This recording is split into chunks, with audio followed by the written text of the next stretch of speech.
Alright, this is the first Medal of Honor ever recorded. Chapman, a U.S. Air Force combat controller, and the SEALs are attempting to rescue their lost teammate. You'll watch Chapman's heroic actions as he saves the lives of his entire SEAL team and then another 18 members of a quick reaction force, earning America's highest award, the Medal of Honor. Chapman and the SEALs exfil their MH-47 helicopter. John is the second individual to exit and immediately moves in the direction of the summit. He can be seen moving off to the right of the screen, alone.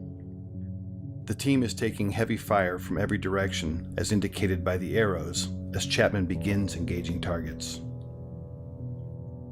You can see spent cartridges ejecting from his M4.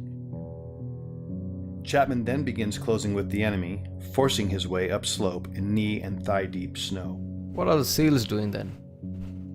He is constantly under fire as he does this. Man, you can see his determination to save his teammates. The SEAL team is there regrouping or something, and he just went forward and started the attack already. Chapman's team leader begins to close on Chapman, following his trail through the snow. The dark mass above Chapman is a fortified bunker containing two enemy fighters, each armed with AK-47s, who are firing down on the team in the darkness. This bunker will come to be known as Bunker Number 1.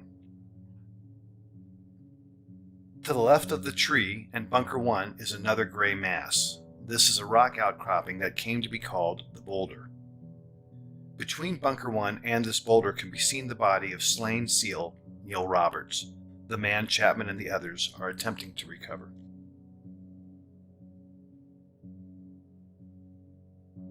Chapman, still alone and closest to the enemy, pauses to engage targets as his team leader follows him, but never actually catches up with him.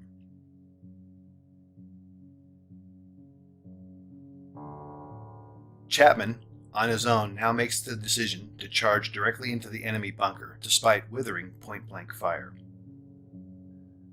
Chapman, now literally on top of the enemy, engages the two combatants and kills them, saving the lives of the remaining SEALs.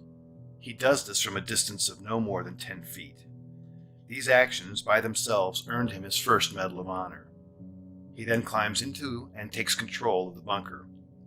Having cleared the immediate threat, Chapman is then joined by his team leader in Bunker 1. That's You can badass, then man. see Chapman and his team leader engaging the next bunker, known as Bunker 2, which is situated to the left edge of the screen. This bunker, manned by a handful of Chechen and Uzbek fighters, also contains a heavy PKM machine gun, hand PKM? grenades, and rocket-propelled grenades. Damn. John Chapman is shot twice at this time in the torso and collapses, incapacitated.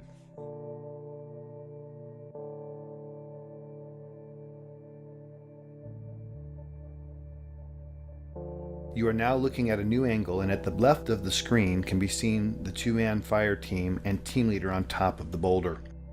Just below it is Bunker 1 with the mortally wounded Chapman.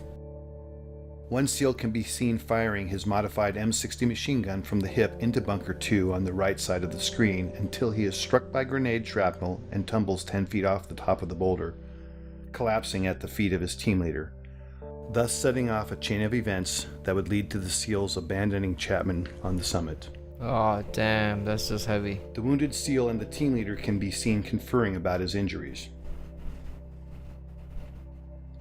Moments later, the SEALs decide to retreat from the summit because their position is untenable in the face of continued massive enemy firepower. They can be seen moving toward the right side of the screen and passing the body of Neil Roberts. Unfortunately, the SEALs do not pass John Chapman, who is above them and inside Bunker 1. This angle shows three SEALs in a triangle. The larger black heat signature is a smoke grenade. Just to its left is a donkey and dead Al-Qaeda fighter killed by Chapman. The steepness of the mountain can be seen as the SEALs begin to slide down the near sheer face.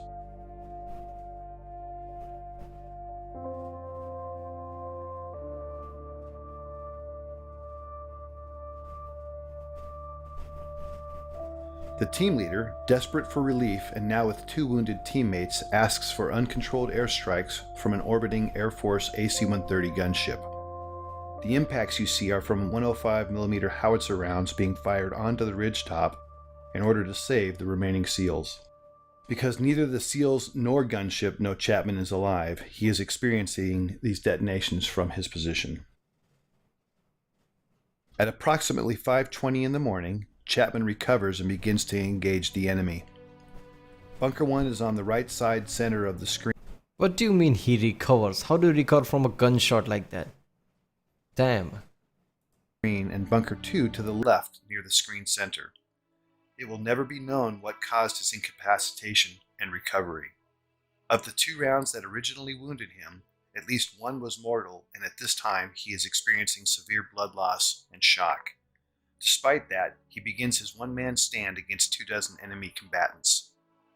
During this time, Chapman initiates a series of radio calls, many of which are heard by a fellow combat controller and teammate of his and Delta Force operators on a nearby summit. Despite this combat controller's replies, Chapman never acknowledges whether because of damage to his equipment or himself will never be known. This new angle and footage shows Chapman at the top, identified by the green dot under the tree at Bunker 1. The lower center of the screen shows the first enemy fighter who is about to charge Chapman in the hopes of killing the American. The timestamp at the bottom shows it is now 6:05 in the morning and fully light. He's been fighting alone now for 40 plus minutes and has received more gunshot and shrapnel wounds as a result of the fierce combat. This scene shows the second of several enemy charges. In this stunning display of determination and courage, Chapman can be seen fighting hand-to-hand with the fighter. In the larger screen display can be seen additional enemy moving on to the summit. But right now, John Chapman is fighting for his life. 6 minutes later, in this new shot, Chapman can hear another helicopter approaching the summit. He is in the bottom center of the screen underneath the tree and can be seen in the magnified inset box as he begins his desperate final stand to save the lives of the 18 men on the helicopter. The red dots are enemy fighters. John begins engaging the enemy in multiple directions and is rapidly approaching the last of his ammunition. The helicopter contains a quick reaction force comprised of Rangers, pararescuemen, and another combat controller. It is now 6:13 and the helicopter is short final. The enemy is desperately trying to displace Chapman so they can put heavy weapons or rocket-propelled grenades in Bunker 1 while simultaneously engaging the helicopter. With the choice to save his life or the lives of his unknown comrades, Chapman makes the decision to climb out of the bunker and begin firing in multiple directions as can be seen in the inset. Suffering from as many as a dozen wounds, Chapman is in fact already in the process of dying. As he fights, the helicopter is struck by a rocket-propelled grenade and makes a remarkable controlled crash just below Chapman and the summit. Chapman, now off-screen, continues to cover his comrades as they pour out of the stricken helicopter. Some of them are fatally shot as they exit. These images, with Chapman fighting the enemy at close quarter, are the last to show him alive and in this heroic act, thus qualifying for his second Medal of Honor. Ultimately, Chapman would expend all but the last few rounds of his ammunition, until, finally, after 16 bullet and shrapnel wounds, Chapman succumbs when he is shot through the heart. We will never know his final thoughts or words, but what we do know is his decisions and actions single-handedly saved the lives of 23 comrades. Damn, that's heavy, man. For more information about John Chapman's amazing story, Damn, as soon as he left the helicopter, you can see his determination. Man, that was just seeing this live footage, this real footage. That's just incredible, man.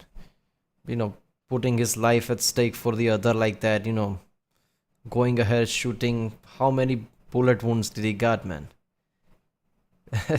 He got a mortal shot, and he still stood up and start to fight again.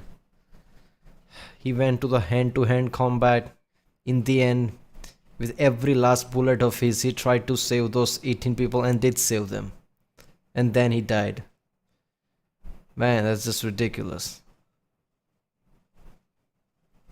This is heavy, man. When you hear things like that, it's different. But when you see this real footage, it's just incredible. He got two. Yeah, he got 2 Medal of Honors and I think Purple Heart as well. Damn, that was something. That was some legendary things right there.